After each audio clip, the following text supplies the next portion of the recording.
5 টকাৰ কাৰণে, সাধাৰণ 5 টকাৰ কাৰণে উঠি অহা ল'ৰা এজনৰ জীৱন গ'ল। ক্লাছ 7ত পঢ়ি আছিল। চাওকচোন, সিনো চুৰ কৰিবনে? দোকানীজনৰ ওচৰলৈ আহিছিল চিপছ কিনিবলৈ, কিন্তু দোকানীজন নাছিল আৰু তলতে চিপছ পৰি থকাৰ কাৰণে সেই ল'ৰাজনে চিপছ পেকেট লৈ গৈছিল। কিন্তু দোকানীজনক পাইতো তেওঁ পইচাটো দিছিলে ন, কিন্তু দোকানীজনে সেইটো ভাবি নাচালে। মানুহৰ আগতে তাৰমানে সেই ল'ৰাজনক কাণত ধৰাই উঠা বহা কৰালে।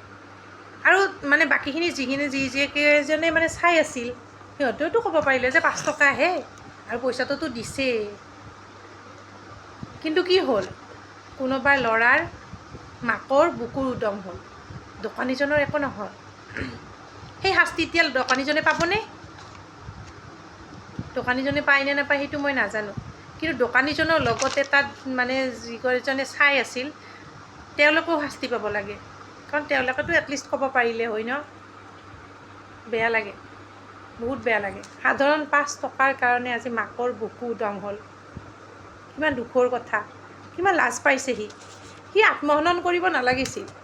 সেইটো এটা ভুল কৰিলে, বহুত সৰুতে বহুত সেইটো বেয়া কাম কৰিছে। ল'ৰাজনৰ নাম আছিল কৃষ্ণান্দু।